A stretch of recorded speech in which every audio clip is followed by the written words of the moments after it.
It's going to be one. Thank you for recording, Michelle. This will be one of 4 sessions. So this is the first Friday, and it'll be the next consecutive 3 Fridays after at 10 a.m. So thank you for attending. Please try to attend all 4 so that way you'll be well versed in the RPA. But rest assured, if you did not attend one and want to catch up for in between the 4 sessions, they will be recorded. Okay. So with that, I'm going to hand it over to Michelle, and you can go ahead and get started. Thank you. Won't let me minimize. Hold on, we have a little bit of a technical difficulty. Okay, so we're all situated. Okay, welcome everybody to the California Residential Purchase Agreement and Joint Escrow Training today. As you know, they've made some changes at the end of last year, and we will be going over pages 1 through 3, which we call the grid section. There's a lot of good improvements in this contract that makes it easier for us not to miss things. Because everything is up front. So your fillable sections are going to be mainly on pages 1 through 3. In the next session, you'll see page 4 with included and excluded items will be fillable as well. But most of your fillables boxes are on page 1 through 3. So let's get started. So we'll start at the top. So you're going to insert your date prepared here. That is the actual date that you're typing up the offer. And it's an offer from your buyer. Insert the property address, the city, the county, the zip code, and the assessor's parcel number goes here. If there's multiple assessor parcel numbers tied to that property, please cover them all here. They left a long line now for us to be able to do that. So the agency disclosure, of course, you've each provided your clients an agency an AD form, agency disclosure regarding real estate relationships. You still need to fill out this agency right embedded in the offer. And this is an important section here. So you're going to fill out, and this should look familiar to agents that have been in the business, the seller's brokerage firm, that firm's license number, the seller's agent, their license number, the cooperating brokerage firm would go here, license number, agent, license number. You're going to check that you work for the seller and you are the seller's agent. The buyer is the buyer and the buyer's agent. Now, if this was both Coldwell Banker George Realty with 2 different names, we are dual agent at that point. So if it's 2 different names in the same brokerage under the same broker, you become dual. Okay. So just make sure that you make that distinction.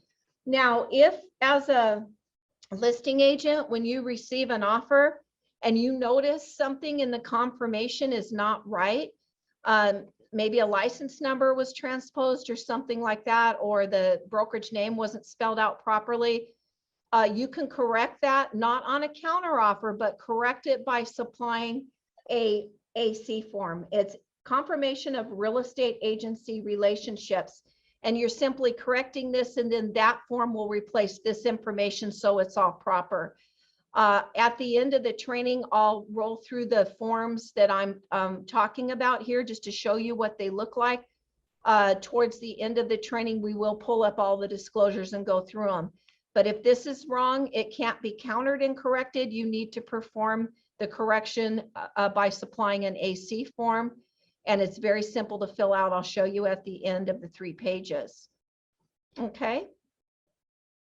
So if more than one brokerage is representing a buyer or a seller, you're going to attach the additional broker acknowledgement form right to the offer. So if it's a different broker that is representing the buyer or seller, sometimes that happens where there's a split in the listing, then you're going to attach a CAR form ABA. Okay. So just as with the previous RPA that we had, possible representation of more than one buyer or seller is attached to this form as a default. So it's already attached for you. There's some other forms. We'll go over those. So we're going to get right into the terms and conditions of this contract, this offer. So if you note here, Terms and conditions is number 3. So if you were countering a point, because I know this can be a little bit confusing, you would reference it as, if we were countering C, it would be 3C, expiration of offer, or 3A, purchase price. So if you want to be in your counter, if you want to reference that, you use 3 and then whatever's the alphabet is here. Okay, now paragraph number, this is referring you to the body of the offer. If you want more information or you want to read more on this term of the contract, it refers you to what paragraph to read. So most of us, if we're going to be making an offer, I really suggest that you print a blank offer form if you're new, or if you're refreshing and haven't been in the business for a while. Print it out, read it, highlight it. You got any questions, we're here to answer those for you, and then you'll be ahead of the game by the time you're ready to make offers for your clients. So here's a fillable box, the purchase price. Fill in your purchase price, and if it's all cash, click the box. Okay, so that's fairly simple. Close of escrow. Here you're going to click the box, and it could be whatever makes sense to your transaction. It could be 30 days, 45, 15, whatever makes sense. If it's a cash offer, a lot of times the days are lower. Or if your client prefers a date because they have a date that is significant to them, or they feel is a good date for them, you can insert a date. Just make sure it's not falling on a holiday or a weekend, but you can insert a date for close as well. The expiration of the offer, it defaults to 3 calendar days after all buyer signatures. So it would be when the last buyer signed, it calculates 3 calendar days. Those are calendar days. So this offer can expire on a legal holiday. It can expire on a weekend. So just bear that in mind. This used to be at the back of the offer. They moved it up front. This grid is very nice for doing that. You can capture everything here and generally not miss it because they put everything up top. And I really like this grid section for that purpose. So the initial deposit, you insert the amount here. It is going to auto calculate the percent of the purchase price here. Okay, so it's going to auto calculate. And as you all know, most of the listing agents are going to be looking for a 3%. Thank you. Welcome, Tina. Denise, thank you for coming in. And so it's going to calculate the percentage. And upon, let's see, I'm sorry, within 3 business days. So you're going to notice the initial deposit is due in escrow in business days. So this is the only box here that is going to say business days. So that means Monday through Friday, excluding holidays. So your initial deposit will be due to escrow within 3 business days after acceptance by wire transfer. Now you can insert here a personal check, money order. However, bear in mind that escrow has the final say on how they need to see that deposit, because sometimes they won't accept a personal check. So even if you put that here, it's really up to escrow to tell you if they can accept it. So it defaults to wire transfer. And if the escrow company is not going to accept a personal check, you'll need to go back to wire transfer. And there is a wire fraud advisory that automatically populates with your offer. So make sure you're going over that with your clients so they understand it. Okay. So the increased deposit on D2, you don't see this a lot in offers, but it's good to go over it a little bit with you. So if you are going to have an increased deposit, you check here. Now these boxes become fillable for you once you've checked that. So you insert the amount and the percent of, it'll calculate automatically. And it defaults on this increased deposit that it's going to occur upon removal of all contingencies, or you can insert a date. Now, if your clients have initialed liquidated damages deeper into this contract, which we'll be training on in the other sessions, then please make sure that you're using a form DID, which is, if I'm looking down, I'm looking at the form names, delivery of increased deposit and liquidated damages addendum. Now, you don't put this on an offer. You don't put it on a counter offer. As they say here, this form is used at the time the deposit is made and you've increased it. And the reason why is you want to, if they have initial liquidated damages, this form will include this amount into that liquidated damage amount if something went awry on your deal. So it's a 3% cap for residential liquidated damages or the deposit amount up to only 3%. Okay. So very important, if you're going to increase, make sure that you give the DID form for all parties to sign. So that's included in liquidated damages. As a listing agent, you're probably going to be looking for that. So loan amount, you're going to insert your first here, your loan amount here, and it's going to automatically calculate the purchase price. The interest rate defaults to fixed rate. But if it's an initial adjustable rate, you're going to click here and put the percent not to exceed. These are material facts. If that's the case, make sure you're filling them in. And I like the way this defaults to 0. And so buyer to pay 0 points, or if there are points, make sure you're inserting those here. And then coming over here, this form, this loan automatically defaults to a conventional loan. Okay, so, or if you check FHA or VA, you have a box here to check, a box here. You could also check seller financing or other if you have another way that this will be financed. So for FHA and VA, it's going to automatically populate with the FHA VA a mandatory clause form. So once you check that, it's going to populate, and the HID is for FHA loan only, and that's for your protection, get a home inspection. So if you check these, they will auto populate. So just a little note on FHA VA, the lender can require some repairs. And in addition to that, the mandatory clause form, which is required to be attached on these type of loans, even if your client removed all contingencies, including the appraisal, FHA or VA loans without a mandatory clause leaves that contingency, the appraisal, in effect for the duration of the escrow. So just bear that in mind. That's something to explain to your sellers if you are entertaining FHA VA loan. So I just wanted to point that out quickly, and it'll also note it down here further in the grid.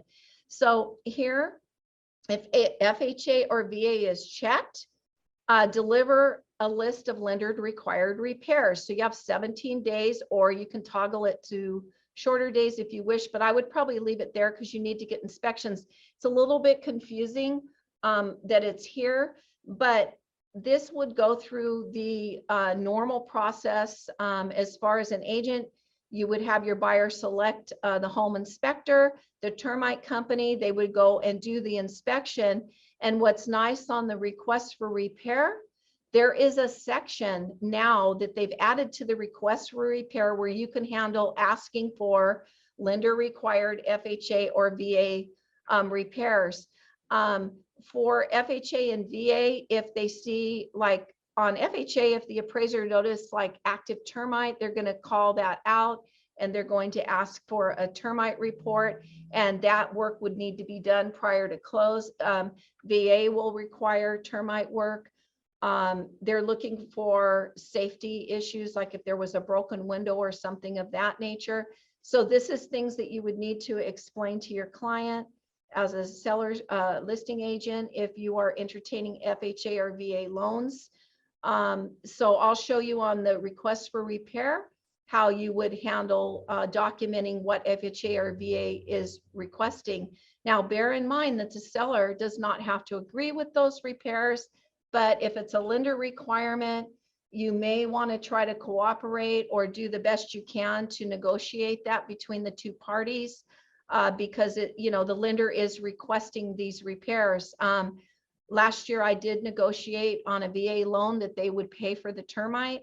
And so we had the termite done, and the bill was sent in and the buyer paid for it through escrow. So it is possible, but you want to be very cognizant that the lender's requesting it, and you don't want to, you know, if you don't have a bunch of offers coming in or hadn't had, then, you know, make sure that you explain and try to negotiate. So additional financed amount, I rarely see this filled in at all, but if you are financing an additional amount, you insert it here, and it's going to calculate the percent of the purchase here, and it defaults to conventional loan. It's just like the other box. You want to, if it's defaults to a fixed rate loan, or if it's an adjustable rate, click the box, insert the percentage. It defaults to 0 points, or if it's not, up to what percentage. So on the occupancy type, this defaults to a primary purchase. So if it's a secondary or investment, make sure you're clicking the appropriate box. It does default to primary. And listing agents, when you're reviewing these offers, you know, it's good to print them, take a highlighter, and, you know, highlight all the checked boxes. That's what I do. And I keep my draft copy and highlight everything, so I know exactly what was checked and said. Okay. So, and that's to get ready for a counter or just to have it on file. So now we're going to move to page 2. So this is something really nice. In the past, you could see seller to credit buyer X amount for closing costs, and it would be embedded in the contract or 3 or 4 different places. And at times this particular item was missed, and that's really concerning. So now it's right up front. So seller to credit, if any, to buyer. Now you insert the dollar amount here that you're asking the credit. It's going to calculate the percent. Now you note here, the additional terms is that credit always defaults to closing costs, or there is a box to check other. So if you are asking for a credit, if your buyer has a loan and you're asking for a credit of $10,000 and you insert that here, my advice and the brokerage's advice is please check with your lender, make sure that they can handle this whole $10,000 credit on the loan. Because if, for instance, they got to the closing table and the lender said, oh, we're going to only allow an $8,000 credit, then it's $8,000. So, you know, it would make people feel bad if they thought they were getting 10 and only got 8. So there's an easy way to handle it. Call your lender, ask them how much credit for closing costs, because it defaults to there, can be applied to this loan, and then you're prepared for that. So if it was 10,000 and you negotiated a different way for payment, like 2,000 down on the purchase price, and the lender could handle 8,000 on the credit, then you could do that, but that would have had to been negotiated up front. So the best way is please check with your lender when you're putting a credit in that box, so you make sure that they can handle that amount. Okay, very simple call. So additional finance terms. The training that I've gone through, a couple of them, there's not a lot that you would put in here, but if you have something, it shouldn't be something that's adjusting the price or anything. It maybe you want to put attorney to review offer, which is very rare, within 5 days after acceptance, or something of that nature. But there's not really much that would go in there. 90% of the time it is going to be left blank. But if you have some additional finance term that was not handled above in the grid, please, by all means, insert it there, okay? So that you have everything covered. And they've done such a good job to make it so nice for us to be able to put everything right up front so we don't miss things. So verification of all cash. So that is what we call in the business, you know, the proof of funds. Oh, sorry, I scrolled too quick.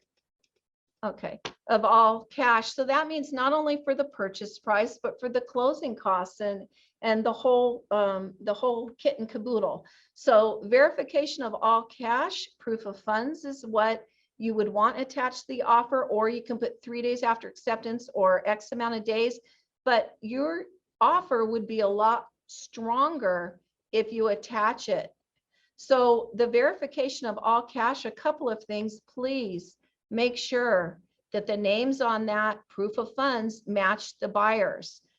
We've had verification of all cash come in before, and it didn't match the buyers. In fact, it was somebody else and it was an uncle. But when you're, putting your verification of all cash on these deals, make sure that it is the buyer's proof of funds, and make sure that the date is within the last 30 days. You want a current proof of funds, because the listing agent will surely call you on that or counter it if it's not.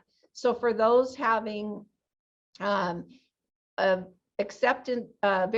of down payment and closing costs, so for the loan clients, you want to make sure the same thing, you have a proof of fund attached, and make sure again the names match, the date is current, and it's much stronger to attach it to the offer. You could certainly check 3 days or X amount of days after acceptance, but most listing agents will probably call you for that, or for sure they're going to counter that you provide that to them back with the signed counter offer, because a very important document. Verification of the loan application. You usually attach your pre-approval or pre-qual or fully underwritten pre-approval right to the offer, so that the seller knows that you've already gone through somewhat of a process to get approved for this property. So it's stronger if you attach it. Of course, you could check 3 days or insert days here, but we recommend you attach it, be talking to the lender. And if they've done a deeper dive into the financials of the client, they may have something stronger than a pre-qual, maybe a pre-approval or fully underwritten pre-approval. So talk to the lender, see what's the highest letter you can get. Of course, the best one is the fully underwritten pre-approval if you can get it. But at any rate, be talking to the lender to see where they're at in the process of reviewing that buyer's financials, okay? And get that letter over to you so you can submit it with the offer. The other thing is make sure that, again, the date is within the last 30 or so days. Make sure the amount's right. You don't want to submit a verification letter that is lower than the purchase price and lower than the down payment that they would have. Make sure if you're purchasing, you have the right amount on that letter, okay? Because sometimes, they've used that letter on multiple homes, and maybe the amount should change. So be watching for that to, for your client to make their offer look good. So final verification of condition of the property. So this is, and it's called a VP. So at the end, towards the end of escrow, it defaults to 5 days prior to COE. You're going to go back to the property with your buyers and perform a walkthrough. So it's not a contingency, but you do need to perform this, because what you're looking for is to make sure the property was maintained in the same condition as when you made the offer. So for instance, if there was a green front yard, you don't expect to go back and see a dead front yard. The seller should be maintaining that property in the same condition as when the offer was accepted. So it's just stuff like that. So another couple of things that I want to point out, because I've had this happen, you go to the property on your final verification, there's a bunch of trash in the backyard. Even if it's stacked nicely, looks very neat, the new buyer generally does not want to deal with that. They're busy moving in. So listing agents, make sure that you're prepping your seller for how to deliver the property. Make sure that they remove all of their debris. Make sure that they haven't left hazardous material like paint cans, stuff like that, because the new buyer really would prefer not to deal with that unless there's agreement between buyer and seller that they will deal with it. I had that happen, and we paid the buyer $150 to get a truck over there to remove the trash. So please make sure you're preparing your buyers, your sellers, to clear the property. Now, the other thing on the final verification of condition, if you have not already done so, you might want 10 days prior, but At any rate, if you negotiated between buyer and seller that the seller would complete repairs prior to close of escrow, make sure that you have receipts for those repairs and you are checking when you're over there on the VP. I mean, you're not going to be crawling up in the attic, but you can just do a simple ask, make sure that those repairs are done, ask for receipts or whatever. And if it's something that you can easily look at, you know, those are the types of things you look through on the final verification of condition of property. And the other thing is the buyers do need to attend this, but if they decide they don't want to, or they're not around, they can't do it, there's a way to handle that right on the VP. And let me look at the paragraph. It is paragraph 3. You would check that the buyer waives the right to conduct this final investigation. So you would check number 3. If they cannot attend, you check number 3, and it is still going to require all parties to sign. Probably if my buyers couldn't attend, I would probably still go. You know, I can't sign for the buyer, but I could look for the things that I previously mentioned. Okay. So assignment request. Now in this new contract, they've limited the time frame to 17 days by default, or you can insert days here of when a buyer can assign this contract. So if it's a wholly owned entity of the current buyer or their trust, you know, that's no problem. They can do that. At any rate, when there is an assignment request, you want to submit an assignment of agreement addendum. Okay, so it's going to outline in that addendum the steps to take in an assignment request. And one of the things to note as an agent, because it does cause a little bit of extra work, but it's okay. Have all of the documents. If it's the same buyer with a wholly owned entity or trust, of course you don't have to worry about this. But if it's somebody new coming in this assignment request, please make sure that you have all of the documents ready for them to sign and initial, because we want to make sure that they're signing everything, that they've seen it. Now, it doesn't create longer days on the contingency or anything. It's just providing this new person or entity with the documents, and the same contingency periods wherever we're at in the process still apply. Okay, so if you ever have an assignment request and you have any problems filling out the form or you don't understand it, we're always here to help you. Okay, so now we're moving on down to the loan. The loan contingency defaults to 17 days after acceptance, or if you checked cash up there, it automatically means no loan contingency, but you could check it again if you wish. But 17 days after acceptance, if you are modifying these days for your buyer, make sure you are talking to the lender. Make sure the lender can deliver in the days of your contingencies. Be talking to that lender, make sure. Okay, that goes for the loan and the appraisal. So these are both defaulting to 17 days. Now, the only two contingencies you can remove with a check mark on this RPA is right here, the loan and the appraisal. Okay, and it is right here, it's reminding us that FHA VA does not eliminate appraisal cancellation rights. Okay, so there's another reminder of that. So, but anyway, and here, if you wanted to insert a different price, like if the appraisal comes in low, you want to put a different figure in here, you can go ahead and do that. Just make sure you're explaining to your buyers how much money they're going to need to come in with. You could have escrow run an estimated closing statement, but if you do modify that, normally this is left blank. Make sure this buyers, if you're trying to be highly competitive, understand what they need to come in with. So again, the only two contingencies that you can remove directly are no loan and no appraisal. Okay, so investigation of the property.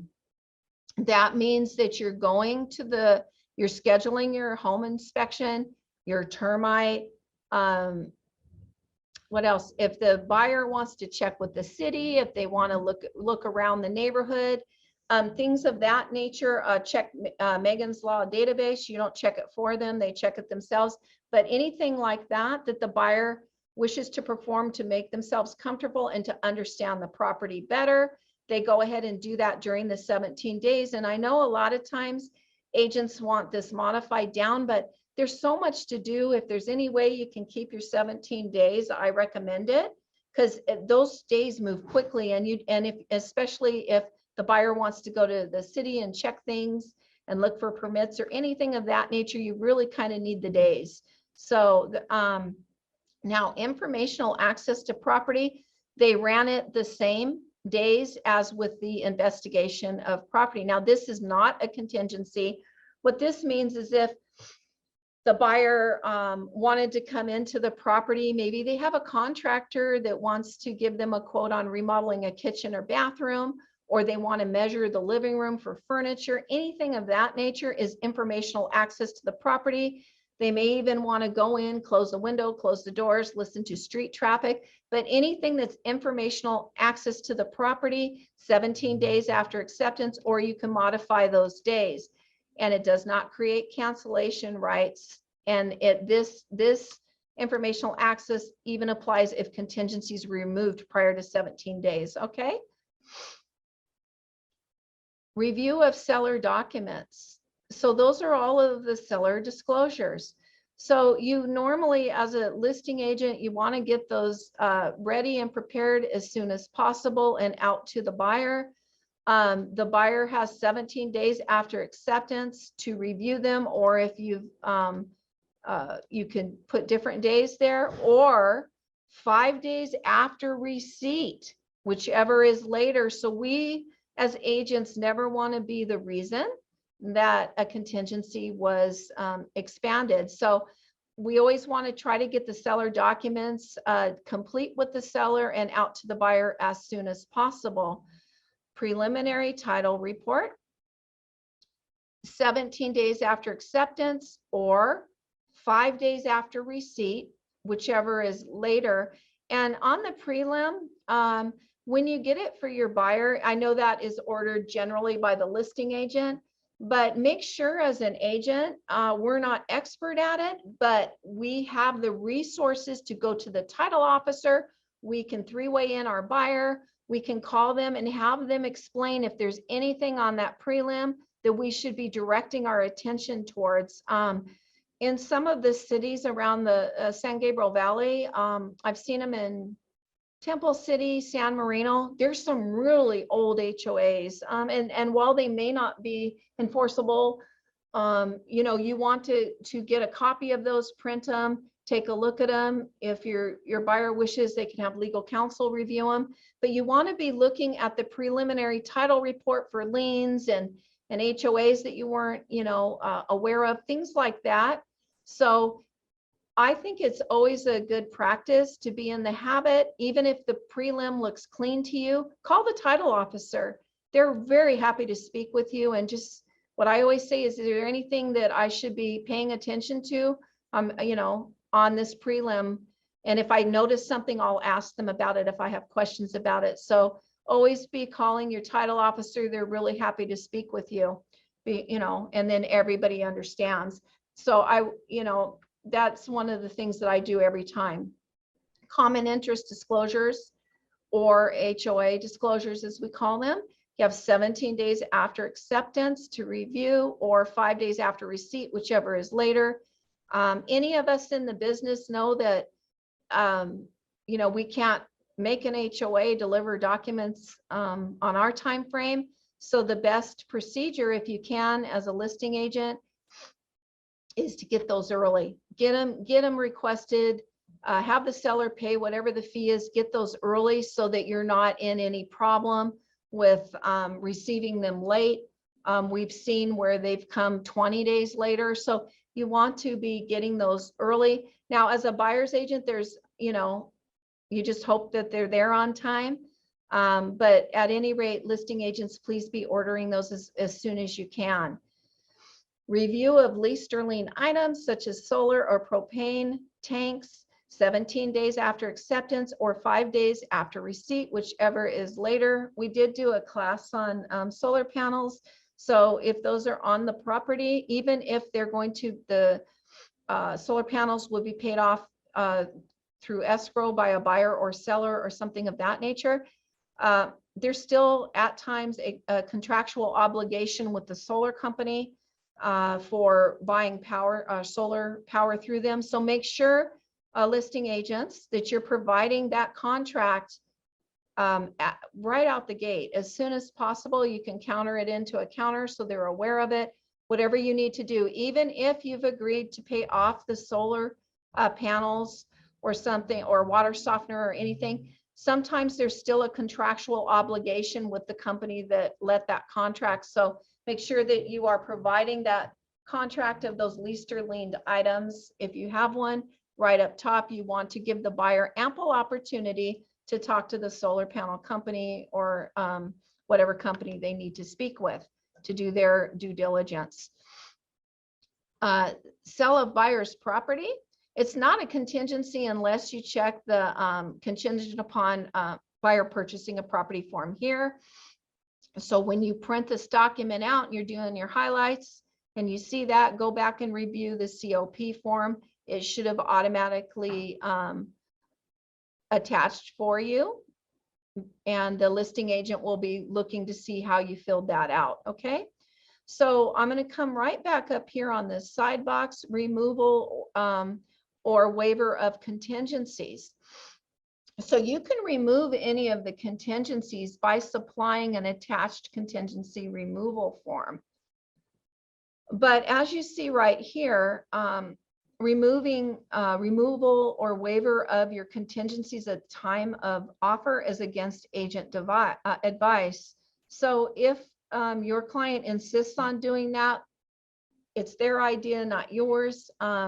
You can explain what that means, and they could even ask their legal advisor further. But some people try to come in and remove a lot of contingencies, but make sure that everybody excuse me, understands what that means. Okay, because things, you know, sometimes the seller won't know about things, and if you pull an inspection, the seller might not even been aware of something. So that's kind of tricky. So it is against the agent advice. So that's nice that they covered that there. So possession of the property, time of possession. So this is upon notice of recordation. So either escrow upon notice of recordation, or we're going to come down here to seller occupied.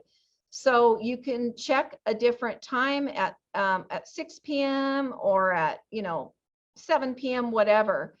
Okay, so now coming down to seller occupied or vacant units, close of escrow date, or if checked below. So sometimes the seller wants to stay in a little bit longer than close date to get everything situated.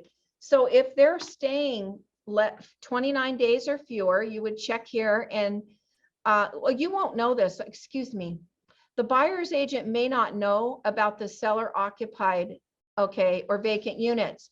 If the listing agent has communicated to you that they really need this time and you want to make a cleaner offer, you can go ahead and insert that. But make sure that you're attaching for 29 days or fewer the SIP form, which is seller to remain in possession. If it's going to be 30 days or more, here you're going to attach, they would need to provide you with a residential lease after the sale. Now, why are these documents important? And buyer's agents, like I said, you may not know until they counter you that that's what they intend to do. Now, the reason they're very important is because the buyer may think, hey, I want some per diem for that day, but the seller may have in their mind they don't want per diem. So you really want these forms to see what the expectations of the clients are. So get these out. Listing agents, if you're countering something like this where they want to stay in the property, make sure that you're supplying the appropriate form, be it the SIP or LAS, so that everybody understands what terms the seller is expecting and if the buyer will cooperate with that. So tenant occupied units, this is for 1 to 4. If it's a tenant occupied unit, you supply the TOPA form. Again, you may not know this. If it's an SFR, a single family residence, you may not know that they have a renter in a bedroom, or you may not know that grandpa or uncle is staying in a bedroom for free. This TOPA form, by the way, does apply whether you're paying rent or not. It's a very nice protection, and I'm grabbing the form here, excuse my look down. It's a very nice protection for everybody. So because it says that the tenant, one of the boxes is the tenant remains in possession under their current leases or the property to be delivered vacant. Well, sometimes that's hard because tenants don't want to, move, but most of the time they'll cooperate. But it also has a clause in there that the seller will make every attempt that they can, a reasonable attempt to have the tenant vacate. And if they choose not to, then the buyer has the right to cancel the agreement, receive their initial deposit back, and any other costs like an appraisal or fee or inspection fee. So, but this TOPA form is really nice because it protects us, especially a buyer if they're expecting something to be delivered vacant and it's not. And if you do use this form, or you need to use it, make sure that you're reading and checking the appropriate boxes. If you need any help, we're here to help you with any of the forms or anything on the contract. Okay. So seller delivery of documents, the time for performance. The seller should have, excuse me, I got to get my water. Seller should deliver the documents within 7 days after acceptance. So it's good to have everything done as much as possible ahead of time and deliver those to the buyer's agent so that they have, the buyer has time to get those done within the review done within your contingency periods. Sign and return escrow holder provisions and instructions. They're asking in the contract, and I think it's a good idea because we want to keep moving on everything. Sign and return those escrow holder provisions and instructions within 5 days after receipt. If you are representing a buyer or seller, you can ask your escrow officer to have the client sign these escrow instructions and go over them with them. Okay, so if you're more comfortable with your escrow officer going over the escrow instructions with them, you can certainly do that. That's up to you. The escrow officers are happy to do that. You can do it on a phone call. They can do it in person. You can attend with your buyer or seller. But if you prefer the escrow officer goes over the escrow instructions with them, then they're happy to do that for you. Time for paying fees and ordering HOA documents. You notice right here, it's just 3 days after acceptance. They made it a very short time frame. Hopefully you have it, sooner than that, because like I said, it could take some time. And here, installing smoke alarms, carbon monoxide detectors, water heater bracing. Even if you're selling a property as is, these are required in our state. So even an as is property needs to have these things done. You have 7 days after acceptance to complete that. These are negotiable items. It could be a seller or buyer expense. However, it's generally going to be a seller because they have access to the property.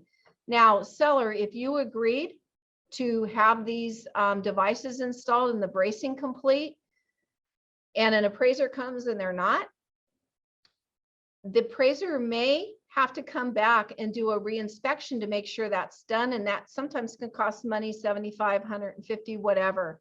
So please make sure this is done, because if you agreed to it, seller, and you didn't do it, and the appraiser had to come back and they were charging a reinspection fee, then that would be the responsibility of the seller to pay for that.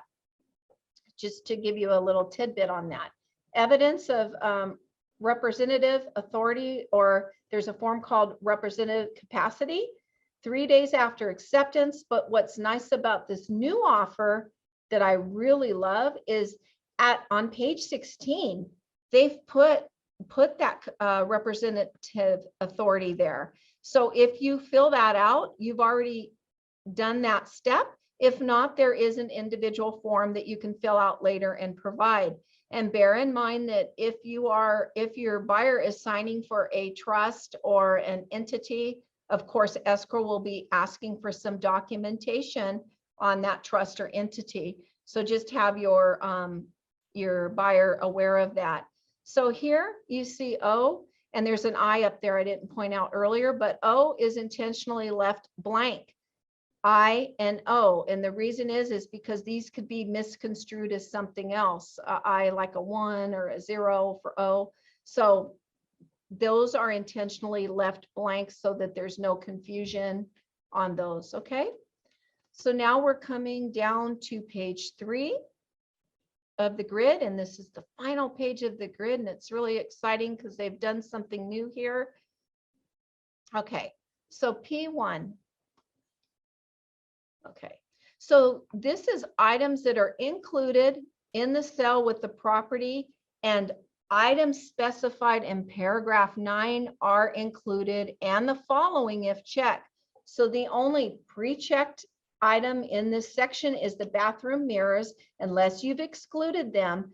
But here, that could be bathroom mirrors hanging on a chain, mounted to the wall or not. But if there is a bathroom mirror in that bathroom, leave it there unless unless you want to exclude it. Maybe the buyer doesn't like the mirror hanging from a ceiling. I don't know. But at any rate, that is only the only pre-check.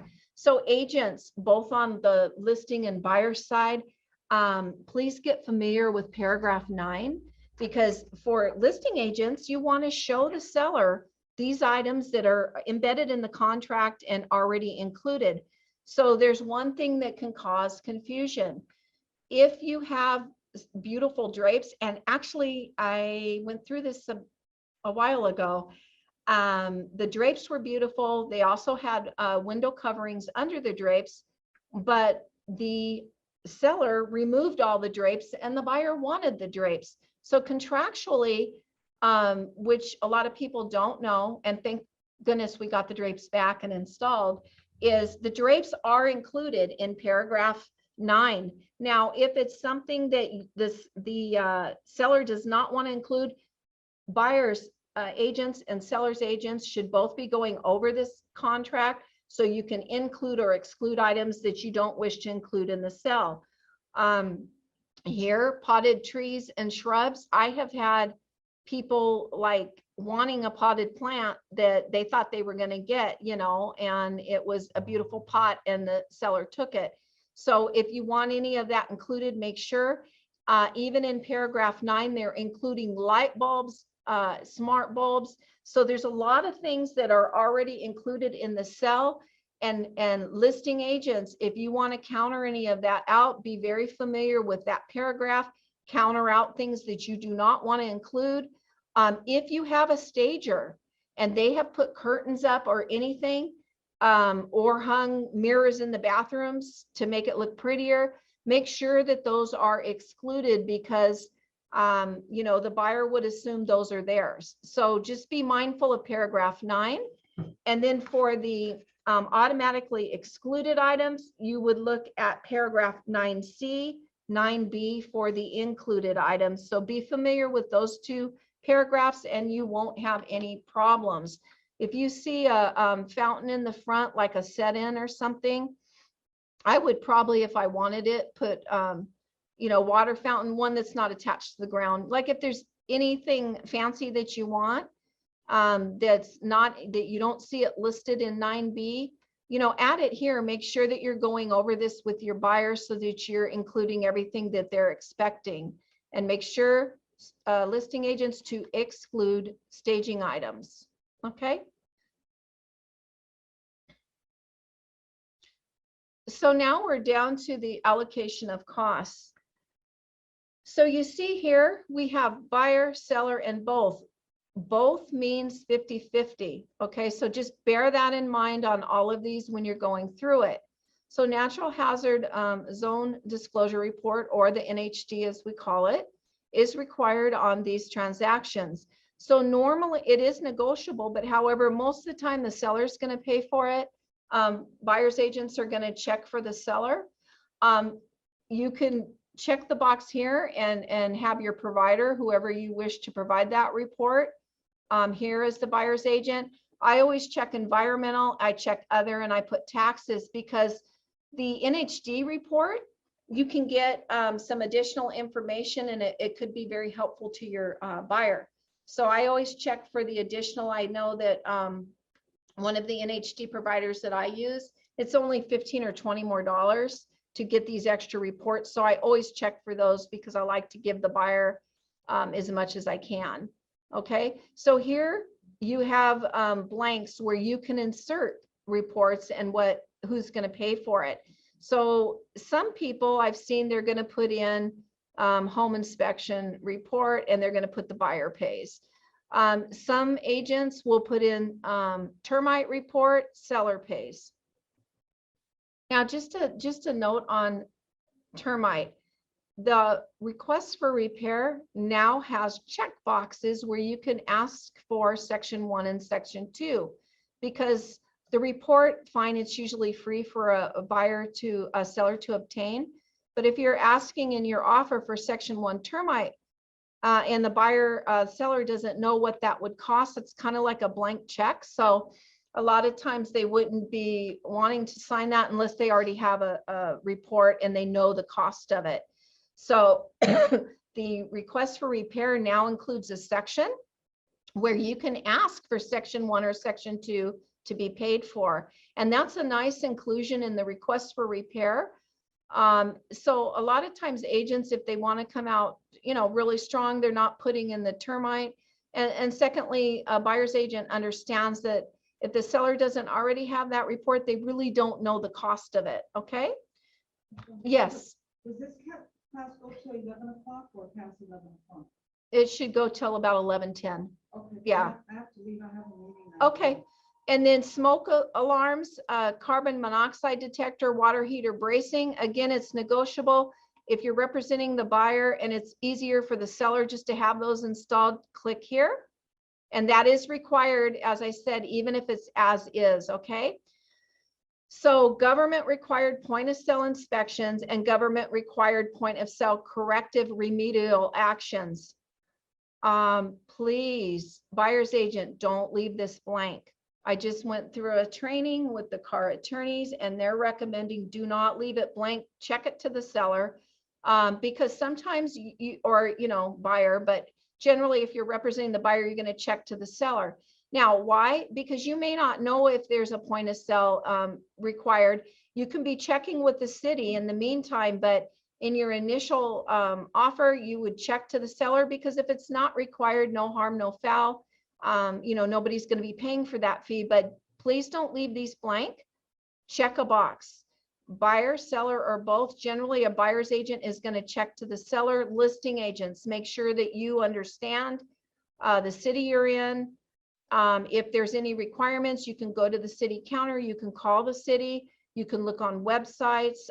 Some title companies will provide updated lists of what cities are require inspections. I think we have one in-house here.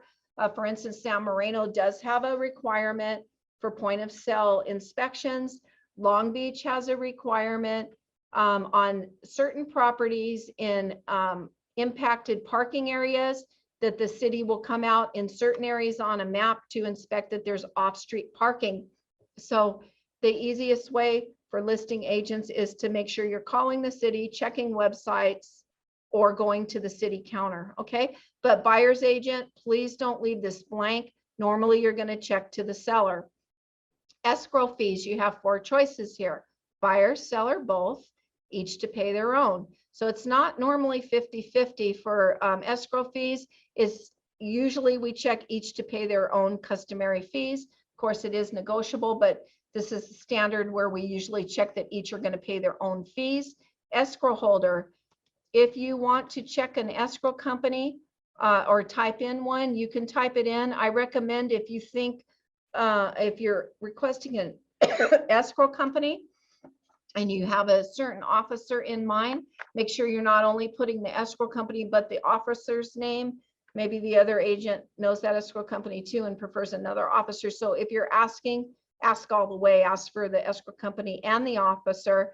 If you are leaving it as the seller's option, put seller's preference. There is an escrow company, which one of our vendors told us, named seller's choice. So don't call it that, call it seller's preference here, okay? So owner's title and insurance policy. This would be normally when you're representing the buyer, you're going to click it to the seller. So owner's title insurance policy, check the seller again over here. If you have a title preference, you can insert that here and put your rep's name, or it could be seller's preference. Now, if you have a lender, if this is a loan, you're going to see right here where it says buyer's lender title insurance policy. It defaults that the buyer pays for that portion. The lender is going to require it, and it is a buyer's cost. Okay, so moving on down to taxes, and please don't leave these blank again. County transfer taxes, city transfer fees, just check if you're representing the buyer. These are negotiable, but most buyer's agents are going to check for the seller. Okay, so HOA fee for preparing disclosures, that is required that the seller pay for that fee to provide the disclosures. Now, if there's an HOA certification fee, that is requested by the lender, usually for the buyer, so that defaults automatically to the buyer. If there's any transfer fees, it is negotiable. You can either click it to buyer, seller, or both. Now, if there is a separate statement that separates an HOA move-in or move-out fee, the seller would pay for their separately documented move-out fee, and the buyer would pay for their separate move-in fee. And that applies only if it's separately billed or itemized with with the cost transfer fee. Okay, so private transfer fees, this automatically checks to the seller. So generally, we're not going to amend that at all as a buyer's agent. Let's see, fees and costs here. CBGR compliance fee, you can type that right in here and check for the buyer to pay. So CBGR compliance fee. Home warranty plan right here. So usually the buyer's agent is going to ask the seller to pay. It is a negotiable item, but at any rate, if you ask for it, you're going to check the appropriate box, seller. Now, not to exceed, cost not to exceed. Please make sure that you're checking with your provider, whoever you want it issued by, to make sure that your cost not to exceed is enough money for what they're going to order. So if you put in 500 and what they order is 700, the buyer would need to pay the rest, because if you check the seller box, they're only going to pay this. So don't leave this blank. Okay, when you're requesting this, make sure you're filling in an amount, because a listing agent is going to counter that. They want to see a figure in there. They don't want that just open like that. Okay, so you can select your provider who you would want the home warranty plan issued by. Now you see an extra box here. If the buyer is waiving that home warranty plan, you can click this box. Okay, so you can click that box. We do recommend a home warranty plan. Sometimes it can save headaches for people. Now, coming down to the other terms right here. If you can think of any other terms, like a couple of them that I can think of off the top of my head, if one of the buyers is a licensed real estate agent, please be noting that here. You can put buyer A has a, California real estate license, but something like that. Or maybe there's 1031 exchange involved. There are forms for that, but you may want to note that here as well. So right now that concludes the first 3 pages of the grid. I want to mention one other thing. If you have a tight escrow of 10 days, for instance, and all of the contingencies are 17 days by default, make sure you're amending the contingency days to make sense with your transaction. I have seen it where people have forgot to do that, and there's 17 days contingency for a 10-day escrow. So make sure that you're amending that. And another thing is insurability of the property is an important factor in a loan. So when you are in your loan contingency, make sure you're talking to your insurance agent regarding the insurability of the property. Get all that situated within your time frame of your contingency period, because you don't want to get down the road after you've removed contingencies and find out there's some issue insuring the property. So those are the things I recommend you do that right up front. And actually, this can be very fun because the more we know, and I'm growing every day, learning and reading, the more we grow and learn, the more confident we feel in these transactions. And the other thing that I always like to say during these training, at Coldwell Banker George Realty, you are never alone in a deal. We are here for you. We can answer your questions. We can advise you. So the brokerage is here for you. You are never alone. We can explain any form to you. We can explain the offer. So I hope that this has been helpful to you. And what I would like to do is open it for questions and for Peter Cam's comments.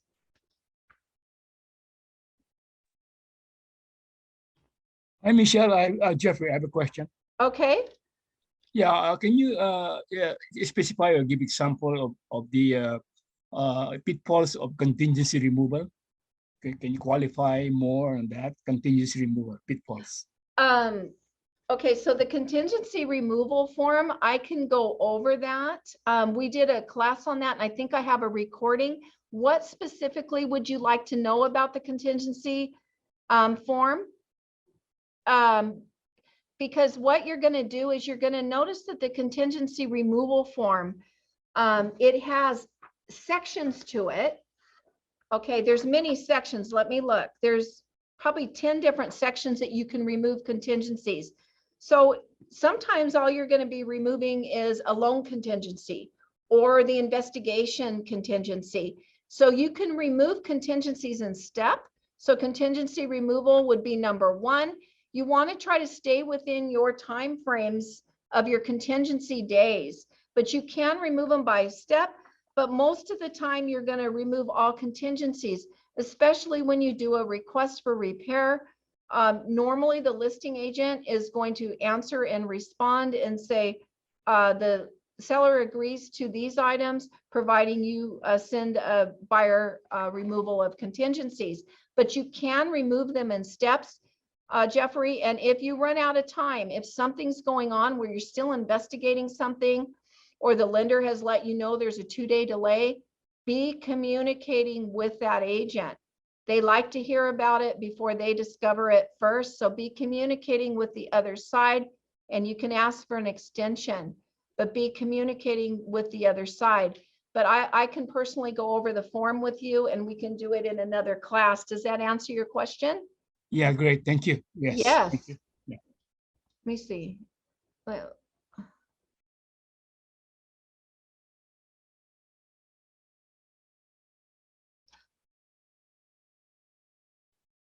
okay, so Anna's, okay, so thank you, Anna. So she says if they're gonna waive the home warranty, we do not check the box on the form. They must complete CBGRE form to waive the home warranty that is on our website. Thank you for letting me know that. You can do both, but if we are requiring that form from CBGR be complete, please make sure you're doing that. And you're waiving it properly per the company guidelines. Thank you so much, Anna, for pointing that out. I really appreciate it. Are there any other questions? I know that, there's some of us that are new in this industry. It would be nice to have these forms when you're going through. Yeah, I have them in my. I haven't finished my question. What I would like to see is have it partially completed, even though nothing's, some of them, it would be nice to see that. Okay. Okay, gotcha. And I will listen to this recording again, because it's a lot to take in, being, that I'm going to be working on something soon. Yeah, yeah. So, but I'm also going to be helping somebody else find something too on a lot. So I'm going to need a lot of help. Luckily, Ruben has been very helpful with me on something that I'm working on. Okay. But it's a lot to take in, especially when you've never done it, but it would be nice to see it partially completed. Okay, so what, one of the people that's attending live is saying that they would like to see the offer completed next time. That's fine, I can do that. Or we can run a class where you come in here, bring your blank offer and we complete it together. Sometimes I think that doing it yourself and completion in a class is going to make it stick a lot better. So we could certainly No, I agree. plain, yeah, and Irma agrees. So what we'll do is we'll schedule a class. We'll have a bunch of blank contracts printed and we will write the offer together. I think, thank you, Irma. That's a really good point. So are there any other questions that I can answer? And Michelle, I just want to tell you, I know you know this very well, like the back of your hand, but being new, it's a lot of information to take in, and I understand we're like in a rush time, you know, but it's. Yes. I'm gonna listen to it, like, I'm gonna know this, like, I know solar and the industry of conservation. Okay, so Irma is saying when you're new to the business, even though we're cutting into 4 training sessions for the RPA, that it's a lot to take in, I agree. And when we've been in the business long, maybe we move quickly or we make assumptions that people know, but we will have a class where if you want to show up in person, we will write an offer together and we'll go through it. And we'll go through a bunch of different scenarios so that you're not confused, okay? Because that's some really good points. Sometimes being 20 plus years in the business, you know, maybe I'm moving a little quick and I want to make sure everybody understands. So I just wanted to go through really quick confirmation of agency relationships. If the number 1 isn't filled out properly, this is the form you would use to correct that. I'm just going to scroll through really quick, just because sometimes we've never looked at these forms. So if you do a increased deposit, this is the DID form I was talking about. Okay, so these are just quickly rolling through. This is the FHA VA, a mandatory clause. This is required. So make sure if you're representing an FHA or VA client that you fill this out. You have to put the purchase price here, fill out the top. Okay, so I'm just rolling through quick in case you've never seen it. Now, for your protection, get a home inspection only. This is required for FHA transactions. Okay. And we can have another class and go through all the disclosures, which is what we did last time. But I'm just highlighting a few things that I think are important to know right now. See here, they added section 1. So you can check that for the section 1 and you attach the termite report, okay, or section 2. Now down here is what I was talking about where FHA or VA lender required repairs can be specified down here. Okay. So we can go over these forms in more detail, but I just wanted to briefly bring them up. Here's your contingency removal form, Jeffrey. We'll go over that in more detail, but you can remove in steps or you can remove all of the contingencies at once. Very important when you're removing contingencies that you understand and make sure that it is all clear, systems go, that you can do that. Make sure everything's complete. Be in contact with your lender before you do any contingency removal on loan or appraisal. Okay, so are there any questions or further comments? Oh, I have many, but I have to go. Thank you. Anybody? Oh, thank you, Brian. So Brian says memorize the contracts and ask the trainer for more clarification. And you'll create value for everyone you'll do business with. Yes, that's great. That's a great point. Thank you, Brian. So if there's no further questions, oh, thank you, Anna. Thank you, everybody. I appreciate you all. And like I said, you're never alone at Coldwell Banker George Realty. We're here to support you, make those deals happen, and get you through the contract if you have any questions.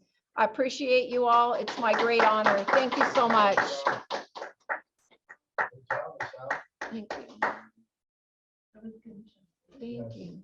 Michelle, Yes. question, okay, for section 1, shall we